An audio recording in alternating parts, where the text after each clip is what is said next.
Welcome back. We are joined again by Ambassador Chas. Selamat datang kembali. Kita kembali bersama Duta Besar Chas Freeman, mantan asisten Menteri Pertahanan Amerika Serikat. Terima kasih sudah bergabung lagi di program ini. Senang sekali bisa bertemu lagi. Yang sebenarnya ingin saya bahas dengan Anda hari ini adalah, mungkin soal masa depan Israel Raya sebagai sebuah proyek yang tampaknya didukung oleh banyak orang di pemerintahan Israel dan juga sampai batas tertentu oleh Amerika Serikat. Namun sekarang kita melihat Israel tampak sangat kewalahan dan reputasinya di dunia internasional juga seolah-olah sedang merosot tajam. Dan sekali lagi, ini adalah kawasan yang sangat Anda kenal sebagai mantan duta besar untuk Arab Saudi. Jadi saya ingin tahu bagaimana Anda membaca situasi ini, baik dari sisi masa depan Israel sendiri maupun proyek Israel Raya yang dimaksudkan untuk memberi kedalaman strategis bagi Israel. Some strategic depth to Israel. I think it's in trouble for a long time. Saya rasa ini sedang menghadapi masalah. Sudah lama hal itu sebenarnya disembunyikan, tapi sekarang makin jelas terlihat. Tidak ada yang mendukungnya, terutama di luar Israel. Saya kira ada kaum Zionis di Amerika Serikat dan Eropa yang bersimpati pada tujuannya. Mungkin para Zionis religius yang menafsirkan Alkitab secara keliru, lalu menyimpulkan bahwa Tuhan menjanjikan kepada keturunan Abraham seluruh tanah dari Sungai Nil sampai Sungai Efrat. Mungkin mereka yang mendukungnya. Tapi tentu saja, Abraham juga punya anak laki-laki yang Muslim, Ismail, ayah orang-orang Arab, bukan hanya anak laki-laki Yahudi, Ishak. Jadi menurut saya, ini adalah bentuk nasionalisme Yahudi yang terinspirasi agama dalam wujud terburuknya. Dan hal ini tidak mungkin terjadi tanpa dukungan kekuatan dari luar, terutama Amerika Serikat. Outside powers, especially the United States. And Israel is rapidly running down its reservoir. Dan Israel sekarang dengan cepat kehilangan cadangan dukungannya di Amerika Serikat. Hal yang sama juga terjadi di Eropa. Saya tahu Uni Eropa tampaknya akhirnya mulai mempertimbangkan, atau negara-negara di Eropa sedang mempertimbangkan, sanksi terhadap beberapa fanatik fasis yang paling ekstrem di kabinet Israel, dengan Ben Gvir berada di urutan teratas. Irlandia sudah melarang dia dan Bezalel Smotrich. Prancis kabarnya juga sedang mempertimbangkan hal itu. Dan tentu saja, perlakuannya terhadap para peserta Eropa dalam armada kapal menuju Gaza sekarang telah memicu penyelidikan resmi, termasuk di Prancis, yang sejak awal berdirinya negara Zionis selalu menjadi pendukung kuat Israel. From the inception of the Zionist state. So, the external support is withering. Jadi, dukungan dari luar mulai melemah, tapi dukungan dari dalam tampaknya masih kuat. Hanya saja, dukungan di dalam negeri terhadap berbagai kekejaman seperti genosida di Gaza, perang agresi terhadap Lebanon, upaya aneksasi Lebanon Selatan, di wilayah selatan Sungai Zahraani, atau setidaknya sampai Sungai Litani yang sedikit lebih ke selatan, semua itu mendapat dukungan kuat dari warga Israel. Begitu juga dengan aksi-aksi pogrom, sebagian besar di tepi barat, der terorisme warga Palestina. Javis Rutain orang is during terror to the Tamering Mercaris, it's embodied crime of minorities. Some Israelis are deeply disturbed by that, but they are definitely a minority. So Israel is at odds with the entire world. Jadi, Israel sekarang berseberangan dengan hampir seluruh dunia. Dan seperti yang tadi Anda singgung, jajak pendapat terbaru menunjukkan bahwa secara luas, Israel dianggap sebagai negara paria di mata internasional. 97% warga Turki merasa sangat kuat bahwa Israel seharusnya tidak ada. Dulu Israel sering mengajukan pertanyaan, apakah Israel punya hak untuk ada? Tapi sekarang jawaban yang datang dari dunia adalah, kalau Israel berperilaku seperti itu, maka tidak, Israel tidak punya hak untuk ada. Jadi yang dipertaruhkan di sini bukan hanya soal kemungkinan ekspansionisme Israel, tapi juga kelangsungan keberadaan negara Israel itu sendiri. Ini agak mirip dengan runtuhnya dua kerajaan salib Kristen di abad ke-11 dan ke-12 di Palestina, yang akhirnya lenyap ketika mereka kehilangan dukungan dari luar. When they lost their foreign support. Jadi di tengah semua ini, kita jelas melihat Perdana Menteri Israel Benjamin Netanyahu, yang apapun pendapat Anda tentang kebijakannya, adalah seorang politisi yang sangat cerdas.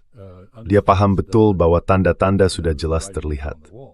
Karena itu, sekarang ada upaya di Kongres Amerika Serikat untuk pada dasarnya menggabungkan Angkatan Bersenjata Israel ke dalam Angkatan Bersenjata Amerika Serikat untuk berbagai keperluan, mulai dari riset dan pengembangan, pengadaan senjata, dan seterusnya. Jadi nantinya secara hukum menjadi pelanggaran bagi Amerika Serikat, bagi seorang jenderal di Angkatan Darat atau Angkatan Udara atau seorang laksamana di Angkatan Laut, jika menolak berbagi informasi atau persenjataan dengan Israel. To share information or weaponry with Israel. This is particularly ironic because at the same time that Ini agak ironis, karena pada saat yang sama, hal ini terjadi. Badan Intelijen Pertahanan baru saja menaikkan status siaga terhadap aktivitas intelijen Israel yang diarahkan untuk melemahkan Amerika Serikat. Sekarang Israel masuk dalam kategori tertinggi perhatian kontra-intelijen. Tepat di saat para pendukungnya di Kongres sebenarnya lebih mirip boneka yang sudah dibeli dan dibayar, sedang berusaha mengatasi menurunnya dukungan dengan cara membuat siapapun mustahil menentang bantuan atau dukungan untuk Israel. Jadi ini situasi yang sangat rumit. Tapi saya rasa orang-orang Israel akhirnya sampai pada titik di mana mereka menempatkan impian sebagian dari mereka tentang Israel Raya dalam bahaya yang sangat serius. In grave jeopardy. Well, it also appears that they are alienating a lot of their... Kelihatannya mereka juga sedang menjauhkan diri dari banyak negara tetangga di sekitar mereka. Dan saya ingin menanyakan secara khusus soal Turki, karena sejauh ini mereka belum secara resmi menyebut Turki sebagai musuh, setidaknya belum. Tapi kalau kita lihat dari retorikanya, arah ke sana mulai terlihat. Lalu sebagai mantan duta besar untuk Arab Saudi, bagaimana Anda melihat reaksi pihak Saudi terhadap hal ini? Rema, and juga mulai merasa cemas dengan ambisi Israel di Kuwait. The ambitions of Israel in the region as well. Well, they're very coy typically. Ya, mereka biasanya sangat tertutup. Kamu tahu, siaran pers dari Saudi itu seperti hal yang mustahil, hampir nggak pernah ada. Entah bagaimana, waktu Tuhan membagikan bakat hubungan masyarakat, sepertinya penduduk di Semenanjung Arab sebagian besar nggak kebagian. Tapi saya ingin bilang beberapa hal. Pertama, sekarang sudah sangat jelas bagi semua negara anggota dan rakyat Dewan Kerjasama Teluk atau GCC, bahwa Washington memperhatikan Israel, tapi sama sekali nggak memperhatikan mereka. Ada seorang mantan Menteri Informasi dari Kuwait yang sangat fasih berbicara. Tadi pagi saya dengar dia diwawancarai di BBC. Dia benar-benar ahli dalam urusan hubungan masyarakat, meskipun saya baru saja bilang hal sebaliknya.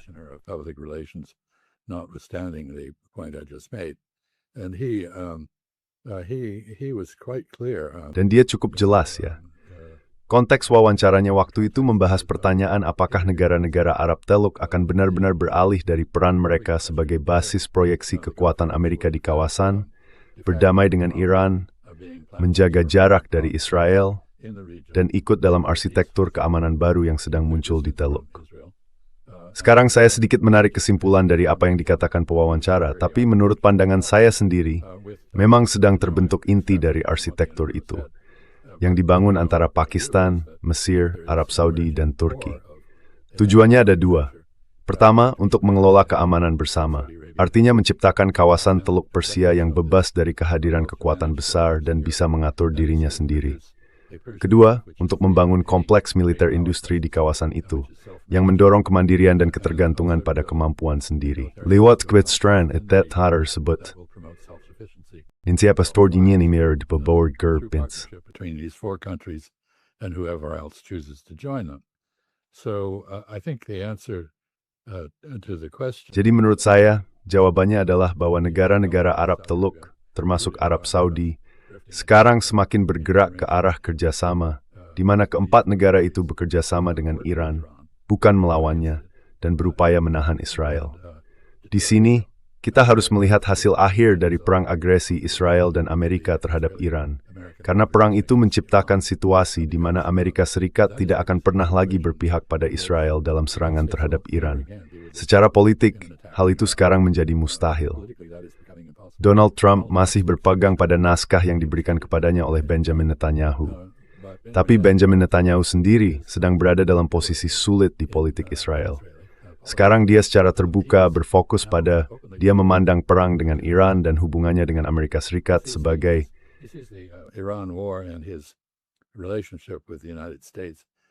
sebagai nating bersifat eksistensial. dan dia lebih memikirkan kelangsungan dirinya sendiri daripada masa depan negaranya. Ini benar-benar sebuah pembalikan arah, karena saya pikir dia dulu berencana untuk dikenang dalam sejarah sebagai orang yang membuka jalan bagi Israel Raya, dengan merebut wilayah dari tetangga di Suriah dan Lebanon, dengan terus menekan dan menundukkan Iran, Yaman, dan para lawan lainnya. Tapi sekarang, mimpi itu hancur berantakan, tidak kemana-mana.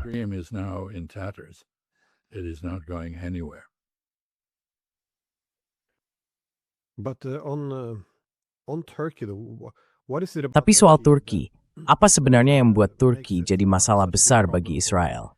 Karena saya dengar ada komentar dari politisi senior Israel yang bilang, di masa depan, Turki bisa jadi ancaman yang lebih besar daripada Iran.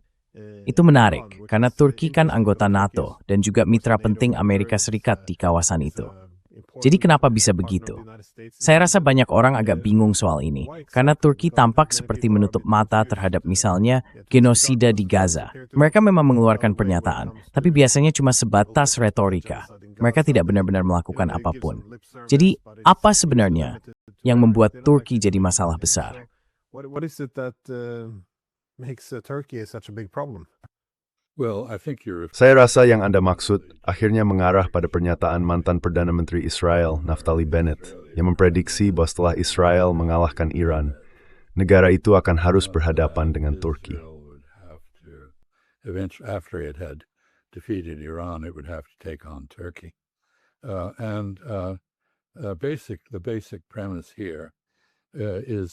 Premis dasarnya di sini adalah konsep keamanan mutlak bagi Israel, yang berarti ketidakamanan mutlak bagi semua pihak lain di kawasan itu. Artinya, setiap negara yang punya kemampuan untuk menghadapi Israel dalam konteks apapun akan dianggap sebagai sasaran upaya untuk menundukkannya. Itulah banyak rincian lain. Israel bekerja sama dengan kelompok Kurdi di Irak Utara, dan meskipun konflik di Turki sendiri antara unsur Turki dan Kurdi dalam masyarakat sudah jauh mereda, PKK dan pemimpinnya, Abdullah Öcalan, sudah berdamai dengan pemerintah, dan seterusnya.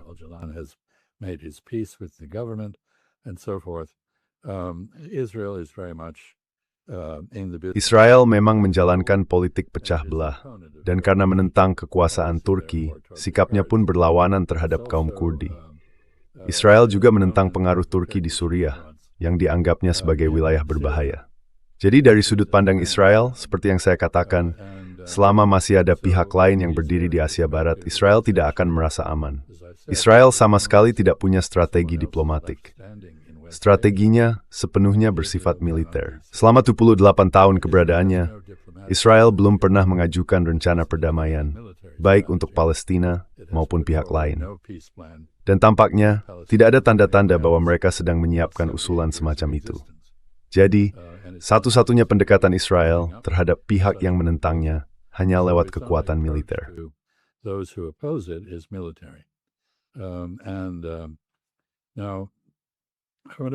Sekarang saya ingin menyampaikan beberapa hal tentang Turki. Turki berada di posisi yang benar-benar sentral dalam banyak isu. Tidak mungkin menjalankan kebijakan apapun terhadap Asia Tengah, Rusia, negara-negara di Laut Hitam, Kaukasus, Balkan, Yunani, Siprus, Mediterania Timur, Suriah, Irak, Israel, Palestina, wilayah selatan di Asia Barat, Afghanistan, Laut Merah, Tanduk Afrika, Uni Eropa, atau kawasan Eropa secara umum, tanpa persetujuan atau dukungan dari pihak Turki. Jadi, mereka memang berada di posisi yang sangat sentral. Saya tidak tahu ada negara lain yang bersinggungan dengan begitu baik kepentingan vital dari negara lain, dan hal itu memang memberi pemberian yang besar.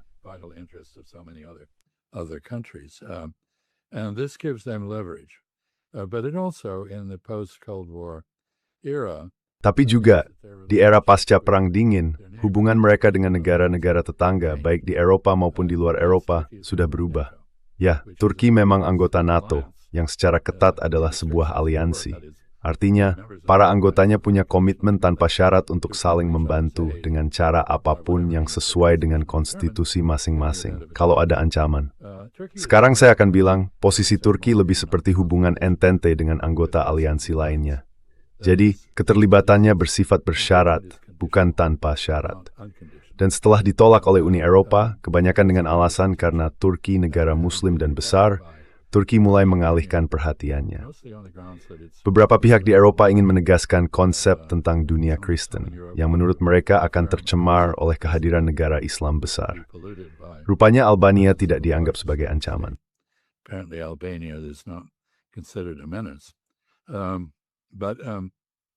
So the Turks followed a trajectory. Jadi Turki dulu mengikuti jalur penyesuaian dengan norma-norma Uni Eropa, dan itu sangat membantu. Uni Eropa memang sangat ahli dalam menyesuaikan negara-negara anggotanya dengan norma-normanya sendiri, dan hal itu telah mengubah Turki. Memang di bawah Erdogan ada sedikit pembalikan arah, tapi pada dasarnya sekarang Turki sedang menegaskan identitas yang non-Eropa. Mereka menegaskan identitas Asia Barat, identitas Islam, dan juga identitas Asia Tengah. Artinya, seperti halnya Rusia, setelah 3 abad berusaha menjadi lebih Eropa, Turki kini berbalik arah dan menekankan akar peradabannya sendiri. Situasi ini membuat prospek keberlangsungan Israel menjadi jauh lebih rumit. Karena sekarang Turki bukan hanya menjadi mitra aktif Pakistan, Mesir, dan Arab Saudi, tapi juga menjadi kekuatan penting dalam organisasi kerjasama Islam. 57 negara, 2 miliar umat Muslim. 57 countries, 2 billion Muslims. Turkey aspires to be a leader in that context. Turki ingin menjadi pemimpin dalam konteks itu. Tapi hal itu sama sekali tidak sejalan dengan hubungan yang normal dengan Israel. Jadi, meskipun benar, Turki sebenarnya belum melakukan hal yang benar-benar konkret, selain mengirim beberapa warganya ikut dalam armada kapal yang sia-sia untuk mencoba mengirim bantuan kemanusiaan ke Gaza, sikapnya sudah menjadi sangat, bahkan hampir sepenuhnya, anti-Israel. Dan hal ini juga karena dari sudut pandang Israel, kalau seseorang bersikap anti-Israel berarti juga antisemit, membuat pihak Israel merasa terganggu. Jadi maaf kalau jawaban saya terdengar rumit untuk pertanyaan yang seharusnya sederhana, tapi menurut saya memang tidak sesederhana itu.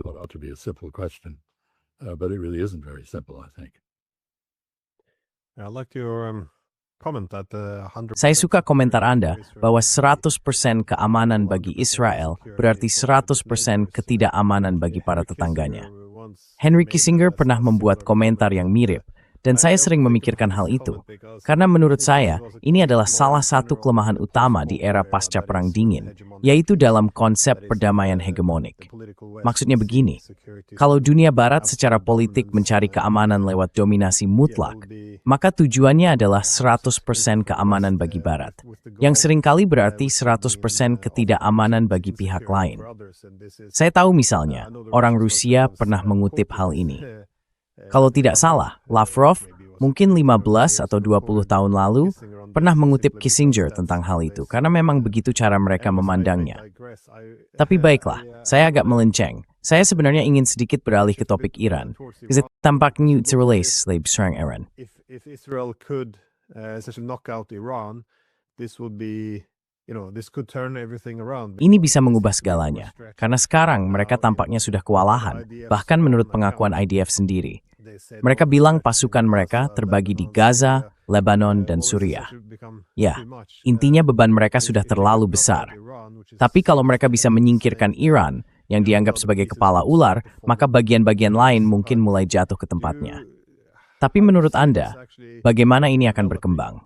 Karena kita dengar Netanyahu dan Trump sempat berselisih. Saya tidak tahu seberapa besar itu hanya pertunjukan politik dan seberapa besar yang benar-benar terjadi. Tapi kelihatannya baik Amerika Serikat maupun Iran sama-sama merasa bisa menunggu pihak lain kehabisan tenaga. Masing-masing mulai terkuras, terutama di bidang ekonomi. Jadi bagaimana Anda menilai situasi ini? Apakah masih mungkin mengalahkan Iran sekarang? Atau kesempatan itu sudah lewat?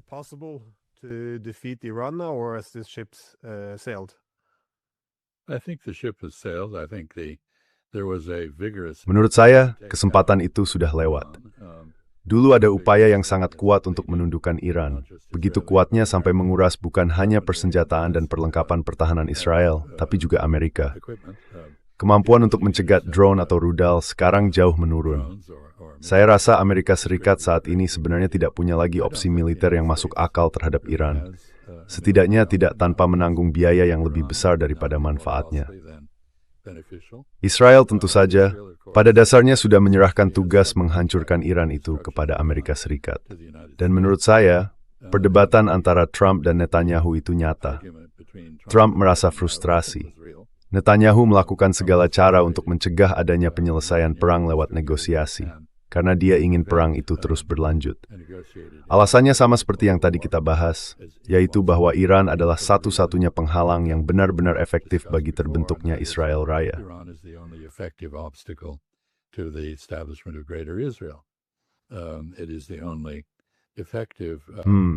Ini satu-satunya cara yang benar-benar efektif untuk menanggapi upaya Israel mencapai keamanan yang mutlak. Saya teringat pada pengamatan Henry Kissinger soal ini, yang menurut saya cukup bijak, dan saya setuju dengan Anda. Kita bisa lihat di beberapa konteks, ada banyak contoh yang menunjukkan kenapa dia benar tentang hal itu. Nah, apa yang sedang terjadi sekarang? Pertama-tama, tidak ada negosiasi yang berlangsung. Dan secara struktural, kami ingin negosiasikan hal dari di mustastap that one in use to eisen. Lampung for the strukturnya Gosladi says, pinsenfout tidak langsung, dan di jalan kita orang langbuk miti mampu menuntas kemudian estaupati, remaining stays before noon. Saya sering tulis cerita tuan. In any context, I'm speaking of Messrs. Witkoff and Kushner, who have totally discredited Witkoff dan Kushner, yang sudah benar-benar kehilangan kredibilitas di mata Iran, sebenarnya tidak punya kepercayaan dari siapapun, kecuali Donald Trump. Dan bahkan Trump sendiri sekarang menggunakan perantara dari Pakistan dan Qatar untuk menyampaikan pesan ke Iran. Tidak ada negosiasi yang berlangsung. Mungkin masih ada pertukaran pesan, tapi sangat jelas bahwa Iran paham siapapun yang diajak bicara, entah itu orang Pakistan, Qatar, Kushner, atau Witkoff, semuanya bernegosiasi atas dasar persetujuan akhir dari Donald Trump. Dan ketika Trump menerima hasil yang sudah dicapai di meja perundingan, dia merasa bebas untuk mengubahnya sesuka hati. Jadi dia menolak kesepakatan yang tampaknya sudah disetujui, dan pada akhirnya dia menggagalkan tercapainya kesepahaman apapun.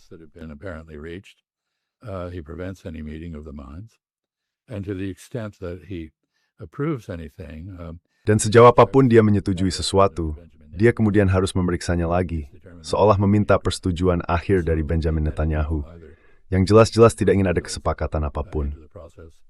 Jadi, Netanyahu biasanya memasukkan semacam racun ke dalam proses itu. Misalnya dia menuntut agar pihak lain ikut menandatangani Abraham Accords, atau menghentikan seluruh program nuklir mereka. Itu syarat yang mustahil, dan dia tahu itu. Baik Netanyahu maupun Trump sama-sama terjebak oleh tekanan politik dalam negeri. Netanyahu bisa saja masuk penjara kalau dia kehilangan kekuasaan. Di kabinetnya ada beberapa orang yang bisa dibilang paling ekstrem di dunia, yang siap menghancurkannya kalau dia berani berkompromi dengan Iran atau Lebanon. Saya sebenarnya ingin bicara sedikit tentang Lebanon nanti, tapi untuk sekarang, mari kita tetap fokus pada Iran.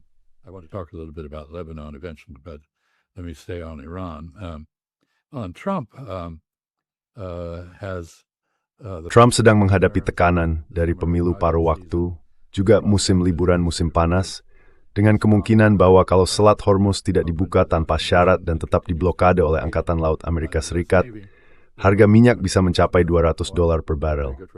Sangat menguntungkan untuk Norwegia, omong-omong. Itu akan mengisi kembali dana negara mereka. Bagaimanapun, dia juga berada di bawah tekanan, tentu saja dari Netanyahu. Jelas dia khawatir soal kemungkinan dibukanya berkas Epstein. Dia juga ditekan oleh para donor plutokrat Zionis yang membiayai dan membuatnya bisa menjabat, dan kepada mereka, dia berutang budi. Jadi yang terjadi adalah kebuntuan, keadaan stagnan. Sebenarnya lebih buruk dari itu. Ini seperti zugzwang, seperti yang pernah saya katakan sebelumnya. Situasi dalam permainan catur, di mana setiap langkah yang kamu ambil justru mengurangi pengaruhmu, memperburuk posisimu. Disagardaf. Degrades your position and accelerates your defeat. So now to go back to what's happening. Jadi sekarang, kalau kita kembali ke situasi yang sedang terjadi, pada dasarnya seperti yang Anda bilang, ini semacam perlombaan antara Iran dan Amerika Serikat untuk melihat siapa yang bisa menahan napas paling lama. Keduanya sama-sama berada di bawah air dan berisiko tenggelam. Dan Iran, menurut saya dengan perhitungan yang cukup tepat, merasa bisa bertahan lebih lama dari Amerika Serikat karena beberapa alasan. Mereka ada di sana, tidak jauh dari wilayahnya sendiri. Memang, angkatan lautnya sudah hancur total setidaknya 8 kali. Tapi tetap saja mereka tampak mampu menutup Selat Hormuz meskipun begitu. Dan yang kita lihat sekarang sebenarnya bukan gencatan senjata, meskipun media sering menyebutnya begitu, karena kedua pihak masih saling menembak sesekali. Saya lebih menyebutnya sebagai kesepakatan untuk menurunkan ketegangan. I would say it's an agreed de-escalation. But there's something very important that has happened in this. Tapi ada hal yang sangat penting yang terjadi dalam konteks ini. Hukum internasional selalu menuntut bahwa pembalasan atas serangan, pelanggaran hukum internasional, atau agresi harus dilakukan secara proporsional sebanding dengan kerugian yang dialami. Israel tidak pernah setuju dengan prinsip itu. Mereka sengaja bertindak tidak proporsional dalam setiap reaksinya, sekecil apapun pemicunya.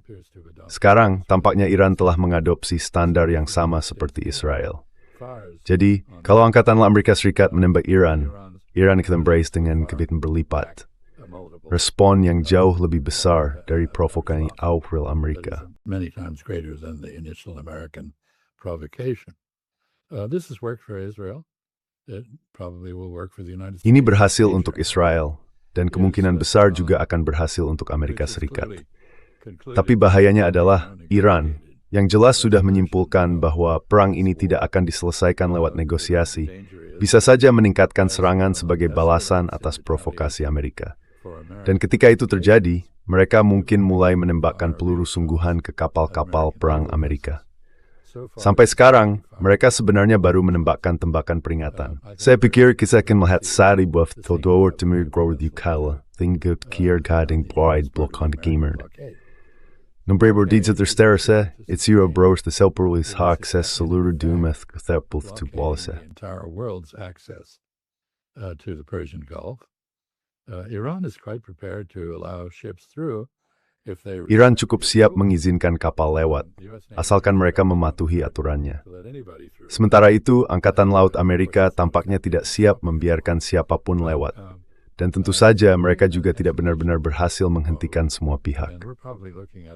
Jadi sekarang kita sedang berada dalam situasi yang makin memanas, dan kemungkinan besar kita akan melihat penggunaan kekuatan militer kembali. Akhir pekan ini saja, Iran sudah 2 kali menyerang fasilitas di Bahrain dan Kuwait. Itu yurbraitem ketiga 2 tempat 2 dari with bagaritas militer Amerika di Kasan, dan yang terkait dengan serangan provokatif terhadap menara komunikasi dan fasilitas lain milik Iran di Pulau Qeshm. Radar systems and so on the island of Qeshm. So this is a pattern of tit for tat. Jadi ini adalah pola aksi dan reaksi yang justru makin meningkat, bukan menurun. Dan tidak ada negosiasi yang berlangsung. Saya akan menutup dengan mengatakan bahwa ada sebagian orang yang membayangkan perilaku Donald Trump yang tidak menentu, seperti membatalkan pendiriannya sendiri dari hari sebelumnya, lalu mengubahnya lagi ke posisi baru. Dengan kata lain, menolak pernyataannya sendiri, membuat klaim yang tidak masuk akal tentang hal-hal yang sebenarnya tidak terjadi, memanipulasi pasal semalam porpil tesoran seperti itu sebenarnya adalah gaya tawar-menawar yang disengaja. Di mana dia berusaha membungkam belaran one. Dan teritanin nama berhasil. She's trying to confuse the other side, what she was fixated in doing. I don't think so. I think he is not. Saya rasa tidak begitu. Menurut saya, dia bukan ahli dalam seni bernegosiasi, tapi lebih ahli dalam seni memeras. Dia bisa menekan dan memaksa orang lain, tapi dia tidak mampu menutup sebuah kesepakatan yang benar-benar merupakan pertemuan pikiran dan membawa keuntungan bersama. Jadi saya pikir penilaian Iran itu benar. Tidak akan ada penyelesaian perang ini lewat negosiasi. Itu membuat Donald Trump hanya punya satu pilihan, yaitu mundur. Tapi itu tidak mudah baginya, karena dia sudah begitu merusak kredibilitasnya sendiri. Sampai-sampai kalau dia mengklaim bahwa dia mundur dari posisi menang, tidak ada yang akan percaya kecuali para pendukung fanatiknya sendiri. Anyone but his committed true believers. Yeah, I see some parallels there with the Ya, saya melihat ada beberapa kesamaan di situ, baik dengan Iran maupun dengan Rusia. Maksudnya, mereka melakukan hal yang sama setelah pertemuan di Alaska, ketika mereka bilang ya, kami akan menangani semua penyebab yang mendasarinya. Jadi dengan kata lain, gencatan senjata itu bukan perdamaian. Mereka semacam setuju, tapi saya nggak yakin apakah Trump memang berubah pikiran atau dia memang lemah sampai nggak bisa membuat Ukraina dan Eropa ikut sejalan. Bagaimanapun, dia akhirnya berbalik lagi.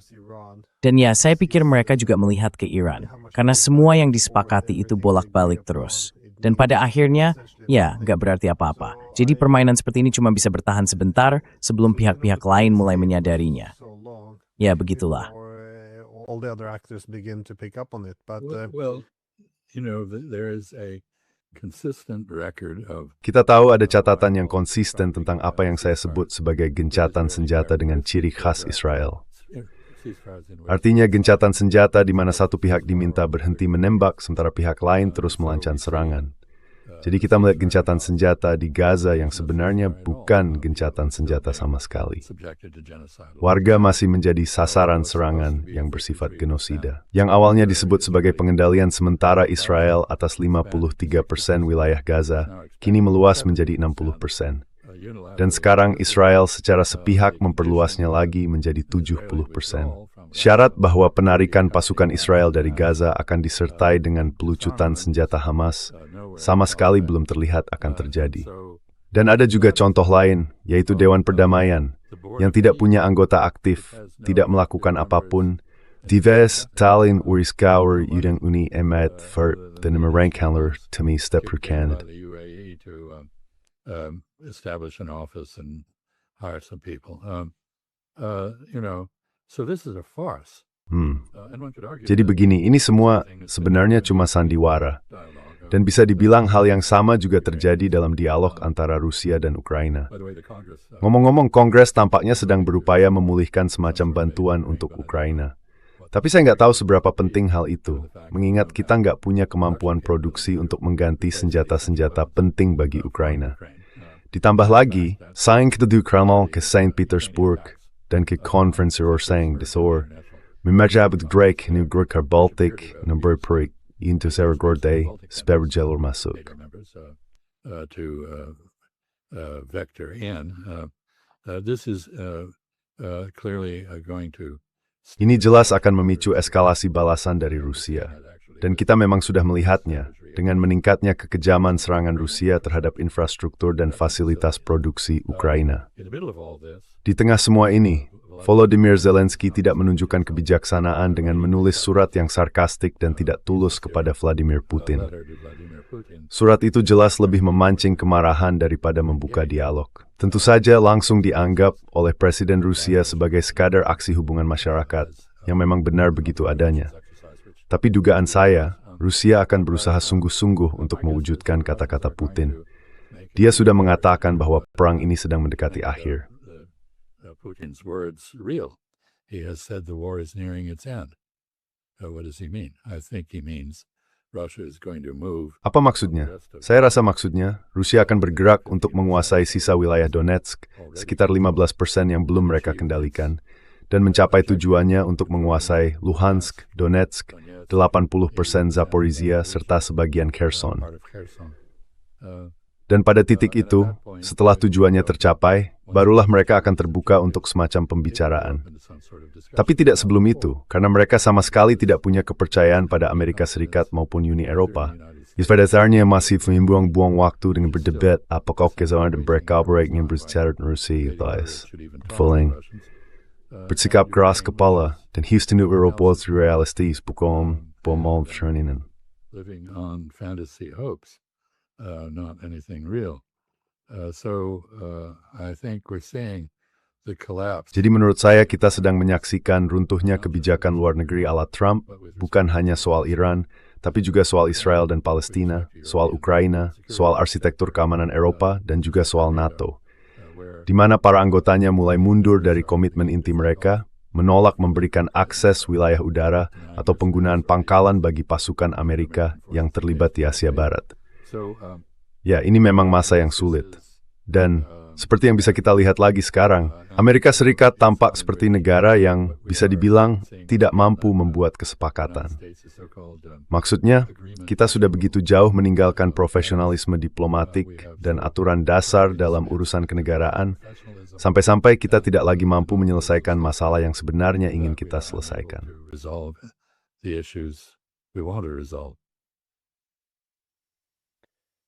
Saya juga sering berpikir, kalau dibandingkan antara Iran dan Rusia, banyak perhitungan strategis yang keliru. Menurut saya, itu karena kegagalan menilai ancaman seperti yang dirasakan oleh lawan.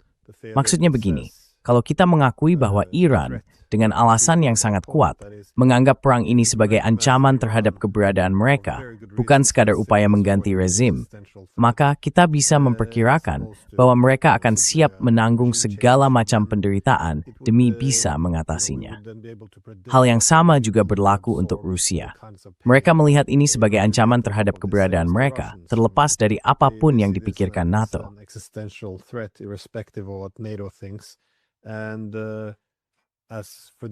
Dan karena alasan inilah, kalau kita bisa menyadarinya, kita bisa melihat kenapa ada batasan yang sangat ketat tentang seperti apa hasil dan kesepakatan damai yang bisa diterima.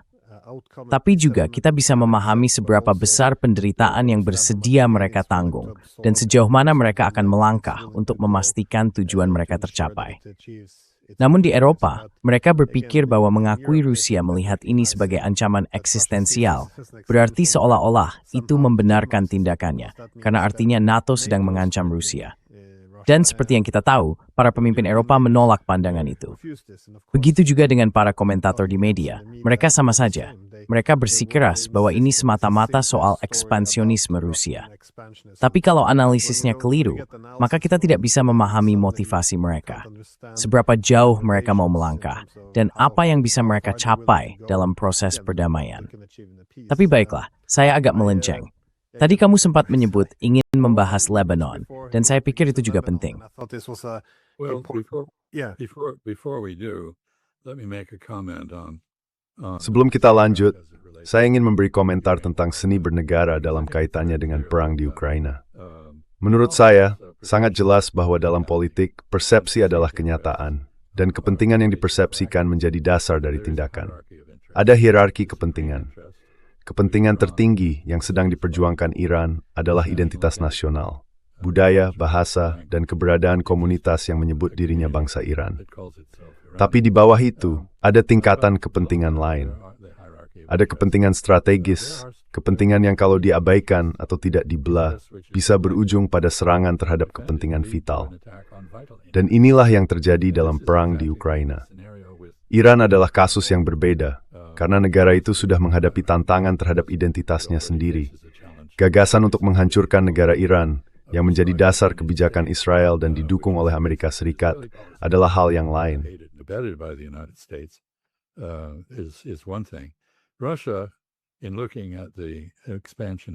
Rusia, ketika melihat perluasan NATO dan rencana untuk memasukkan Ukraina ke dalam NATO, serta ke dalam lingkup pengaruh Amerika, lalu kemungkinan masuknya senjata dan pasukan Amerika ke Ukraina jika pola perluasan NATO sebelumnya terulang, memandang hal itu sebagai kepentingan strategis, dan mencegahnya juga sebagai kepentingan strategis.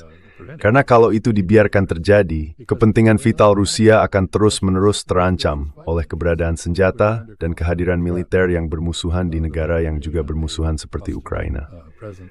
Jadi semua ini sebenarnya sangat logis. Dan kita tidak perlu mengatakan bahwa Vladimir Putin itu orang jahat, atau bahwa orang Rusia itu entah bagaimana secara naluriah kejam seperti yang sering dikatakan para Rusofob, untuk bisa melihat bahwa mereka punya logika dalam kepentingan mereka. Nemrekuen zatrains gereji nol realistis. On a very realistic basis. Maybe they've made some wrong choices. Mungkin mereka telah membuat beberapa pilihan yang keliru. Tapi menurut saya motivasi dan dorongan di baliknya cukup jelas. Jadi saya ingin menyampaikan hal ini dulu sebelum berbicara tentang Lebanon. Sekarang mari kita bahas sedikit tentang Lebanon. Karena di sini juga kita melihat gencatan senjata yang konyol antara dua pihak yang sebenarnya tidak sedang berperang, yaitu pemerintah Lebanon yang tidak membela Lebanon, tidak menembak ke arah Israel, tidak melakukan apapun, dan pihak Israel. Mereka mencapai gencatan senjata, padahal mereka tidak saling menembak. Jadi ini omong kosong. Pihak yang benar-benar terlibat perang di Lebanon adalah Hizbullah. Itu adalah gerakan yang bisa dibilang sebagai negara di dalam negara yang harus dihadapi, mungkin dengan menenangkan mereka, atau mungkin dengan mengalahkan mereka, agar perang agresi Israel bisa berakhir. In order to end the Israeli war of aggression. Hezbollah insists on the removal of Israeli forces from southern Lebanon. The Israeli defense minister says that the ceasefire agreement, so-called, that has been reached with the Lebanese government allows a permanent Israeli presence in southern Lebanon. It basically enlists the Lebanese army as an auxiliary of the Israeli army in smashing Hezbollah. Nabi Berri, the Speaker of the Parliament and the head of the Amal party, a Shiite party that parallels Hezbollah in its constituency and some of its objectives, has described this ceasefire as booby-trapped. And I think he's absolutely correct. It's not going to stop the fighting. It is really farcical when you look at it, because, as I said, it's a ceasefire between people who weren't fighting each other. Yeah, no, that's a great point. Ya, itu poin yang bagus. Memang Hezbollah yang sedang bertempur. Jadi agak aneh kalau mereka tidak dilibatkan dalam kesepakatan ini. Agreement. Well, Donald Trump says he has. Jadi Donald Trump bilang dia sudah berbicara dengan Hizbullah, entah bagaimana, secara tidak langsung. Dan saya pikir Rami Corey bilang dia juga sudah berbicara dengan Elvis. Kredibilitasnya sama saja. This was equally credible. Well, this is the problem, though. This kind of Nah, inilah masalahnya. Ketidakjujuran seperti ini terus berulang. Dan juga kamu tahu, Trump pada dasarnya jadi seperti anak gembala yang terus berteriak serigala. Kadang bilang kita hampir mencapai kesepakatan, lalu tiba-tiba kita akan menghancurkan mereka, dan begitu terus bolak-balik. Kamu cuma bisa melakukan itu beberapa kali, sebelum akhirnya kata-katanya nggak berarti apa-apa lagi. Misalnya, kalau dia bilang, saya sedang bicara dengan Hizbullah, saya langsung berasumsi dia nggak benar-benar melakukannya, karena sekarang itu udah nggak berarti apa-apa. Tapi tentu saja, Lebanon juga membuat Israel kelelahan. Nah, sejauh mana menurutmu Iran akan menerima situasi ini? Karena mereka sudah sangat jelas menyatakan bahwa setiap perdamaian selalu dikaitkan langsung dengan Lebanon. Mereka juga bisa menutup Laut Merah, dan masih punya banyak cara lain kalau Israel tidak menurunkan tensinya, atau tidak mau menyesuaikan diri. The Mali words, and then through Israel and lebih besar, itu small is a thing. It's hitting a wall at some point. Let me make several points. First, the concept. Izinkan saya menyampaikan beberapa hal.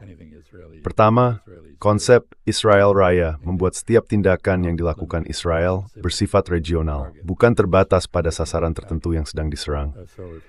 Jadi kalau Israel mencaplok wilayah di Suriah, di luar dataran Golan dengan alasan melindungi komunitas Druze di sana, itu sebenarnya dari strategi perluasan wilayah Israel yang lebih besar. Hal yang sama juga berlaku di Lebanon.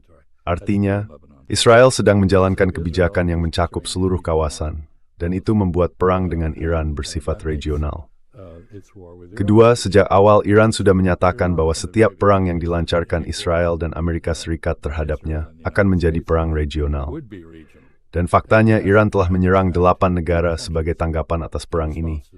Mereka bahkan mengebom sebagian wilayah Turki dan Irak, serta negara-negara di kawasan Teluk. Jadi, delayed Vertelling, usaha Bamatic penyelesaian perang ini harus dalam konteks regional. The solution to this war in a regional context, and that has to include an end to the. Dan itu harus mencakup diakhirinya perang agresi yang dilakukan Israel terhadap Lebanon serta adanya pengakuan dari Israel atas batas-batas wilayahnya. Pada akhirnya, Israel tidak akan bisa mencapai perdamaian, dan kawasan ini juga tidak akan damai selama Israel tidak memiliki batas wilayah yang jelas, selama mereka tidak bisa menentukan perbatasannya dengan benar. Saat ini, Israel juga tidak punya kesepakatan apapun dengan negara lain soal perbatasan. Jadi menurut saya, Iran memperhitungkan bahwa tidak akan ada penyelesaian yang bisa dinegosiasikan untuk perang ini, terutama terkait pembukaan Selat Hormuz, yang secara efektif berada di bawah kendali administratif Iran. Tidak akan ada solusi yang bisa dinegosiasikan untuk perang yang lebih luas di kawasan ini, kecuali dan sampai Amerika Serikat melakukan hal yang sebenarnya bisa mereka lakukan, yaitu menghentikan dukungan terhadap Israel dan menghentikan agresi Israel. And incapacitating Israeli aggression. So I think the foreign minister. Saya pikir Menteri Luar Negeri Oman, Busaidi, benar sekali ketika dia mengatakan bahwa sumber ketidakstabilan di Asia Barat bukanlah Iran, tapi Israel. Dan kesadaran itu yang mendorong arah perkembangan ke depan. Arsitektur keamanan independen yang bebas dari kekuatan besar yang tadi saya sebutkan, upaya rekonsiliasi antara negara-negara anggota Dewan Kerjasama Teluk dengan Iran, serta pelibatan Lebanon, Yaman, Yordania, dan Suriah dalam setiap upaya menuju perdamaian.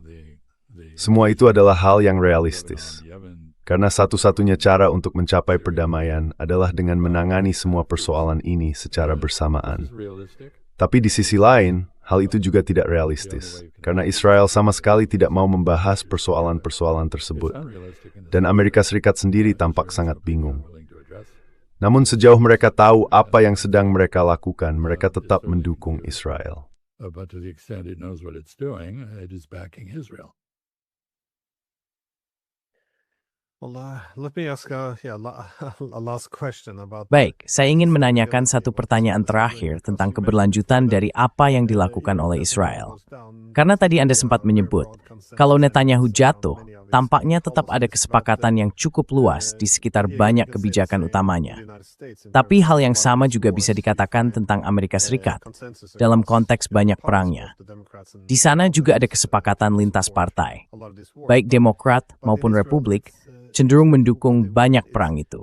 Tapi di Israel, terlepas dari apa yang mereka inginkan, stabilitas politiknya tampak mulai terpecah. Dan hal ini akan memengaruhi kemampuan mereka untuk, pada dasarnya menjalankan kebijakan seperti yang mereka mau. Seberapa besar Anda melihat ini sebagai masalah? Karena ada yang bilang situasinya stabil tapi sangat terbelah. Sementara yang lain melihatnya justru makin tidak stabil. Saya bahkan mendengar ada yang berpendapat Amerika bisa saja bergerak ke arah perang saudara. Saya sendiri belum melihat hal itu muncul di media Israel. Di sini ini. I haven't seen this in the Israeli media. So how do you see this? Well, let me first say that as far as the United States is Baik, pertama-tama saya ingin mengatakan bahwa sejauh menyangkut Amerika Serikat, masyarakat Amerika sekarang benar-benar menentang perang ini. Dukungannya sangat kecil, bahkan dari Partai Republik. Kelompok yang dipimpin Donald Trump masih terus mendukungnya. Tapi, di Dewan Perwakilan Rakyat sudah ada pemungutan suara untuk menerapkan undang-undang kekuasaan perang terhadapnya. Menurut saya, terus terang itu upaya yang cukup menyedihkan. Karena kalau kita baca resolusinya, di situ tertulis bahwa dia tidak boleh memulai perang, kecuali untuk membela sekutu atau mitra. Nah, apa itu mitra? Apapun yang kamu mau bisa disebut mitra. Jadi ini sangat lemah. Meski begitu, Donald Trump menuduh Kongres melakukan pengkhianatan hanya karena mempertanyakan, saya kira ini semacam pelanggaran terhadap kehormatan dirinya.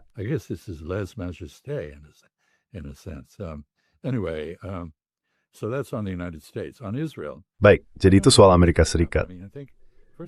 Sekarang tentang Israel, saya tidak tahu apa yang akan terjadi.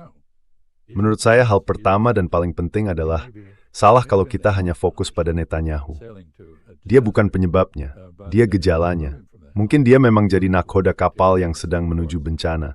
Tapi kalau dia disingkirkan dari kemudi, orang lain akan tetap melanjutkan arah yang sama. Mungkin malah lebih parah.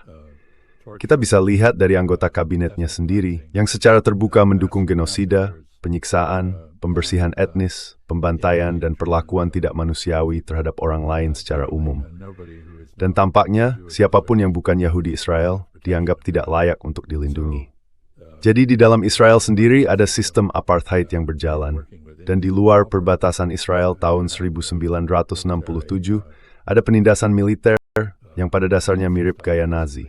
Beyond the original borders of 1967 Israel.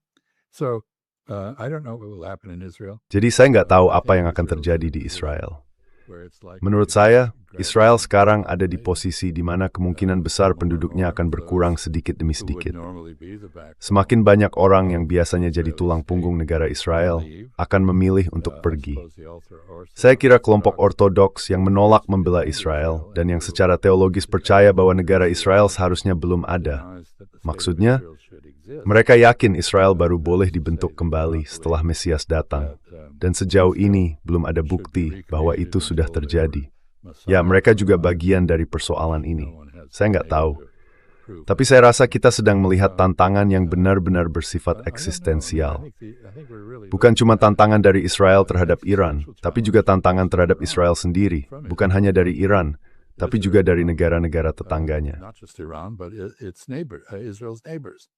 Because, as I said, in 78 years, Israel... Karena seperti yang saya katakan, selama 78 tahun, Israel tidak pernah mengambil inisiatif diplomatik sendiri untuk menciptakan perdamaian, untuk mencapai hidup berdampingan secara damai dengan siapapun. Kalaupun ada perjanjian damai, itu terjadi setelah tekanan keras dari Amerika Serikat, dari Jimmy Carter, atau Bill Clinton, mungkin dengan Yordania. Dan sekarang Israel secara langsung menentang Amerika Serikat. Donald Trump mengatakan bahwa ada gencatan senjata di Lebanon, bahwa Israel tidak boleh menyerang Dahia, wilayah di selatan Beirut yang menjadi basis utama Hezbollah. Tapi tentu saja, hal itu sama sekali tidak menjawab tuntutan Iran atau tuntutan Lebanon agar Israel tidak menyerang siapapun di Lebanon. Jadi ya, itu hanya sebuah isyarat setengah hati. It's a partial gesture. But Netanyahu in calling off. Tapi Netanyahu saat membatalkan serangan ke Tahrir bilang bahwa semua hal lain tetap berjalan sesuai rencana. Jadi Donald Trump, terserah kamu saja. Dan itulah kenapa saya percaya panggilan telepon yang penuh amarah itu terjadi. Saya juga yakin kebocoran informasi itu disengaja untuk efek politik, baik untuk meyakinkan Iran bahwa Donald Trump benar-benar melakukan sesuatu terhadap Israel, maupun karena pihak Israel diuntungkan dengan membuat para donor Zionis pendukung Trump marah padanya dan menekan dia. Jadi pada akhirnya, itu juga merupakan langkah hubungan masyarakat. Tapi menurut saya kenyataannya, nada percakapan itu mungkin seburuk yang dilaporkan Barak Ravid. Dia agen Mossad yang juga jurnalis di Axios. Journalist for Axios reported. Yeah, I initially thought that perhaps it was Ya, awalnya saya pikir mungkin itu cuma sandiwara, tapi kemudian dengan Trump, bahasa yang dipakai, kamu tahu semua orang sekarang membenci Israel. Begitu banyak upaya untuk mendelegitimasi Netanyahu. Banyak hal di situ yang nggak sesuai dengan pola biasanya yang kita harapkan. Jadi mungkin memang ada ya, sedikit kredibilitas pada anggapan bahwa perpecahan di antara keduanya makin besar, tapi growing between the two. But Well, there's a key point here, and that is Ya, begini. Ada satu hal penting di sini. Meskipun Kongres, khususnya DPR, sudah melakukan pemungutan suara untuk penerapan Undang-Undang Kewenangan Perang, Amerika Serikat sekarang ini tidak berfungsi dengan baik di banyak bidang, baik di dalam negeri maupun dalam kebijakan luar negeri. Jadi apapun yang terjadi di berbagai konteks ini, entah itu di Gaza, Ukraina, atau Teluk Persia, akan tetap terjadi terlepas dari ketidakmampuan Amerika. Bergismaus will harap to stirring death towards Washington. you cannot look for leadership from Washington. well, on that note, we'll wrap baik, the kalau video, begitu kita akhiri videonya sampai di sini. thank you very much. Terima kasih banyak. My friend, I appreciate Seperti biasa, saya sangat menghargai pandangan yang kamu bagikan. Kadang memang sulit memahami apa yang sebenarnya terjadi. Terlalu banyak pihak, terlalu banyak faktor yang bermain. Jadi saya benar-benar berterima kasih karena kamu sudah membantu menjelaskannya. Sekali lagi terima kasih. So thanks again. It was not a Itu bukan percakapan namnyutek kegembiraan. Tapi terima kasih, you mau terlibat dalamnya. engaging in it.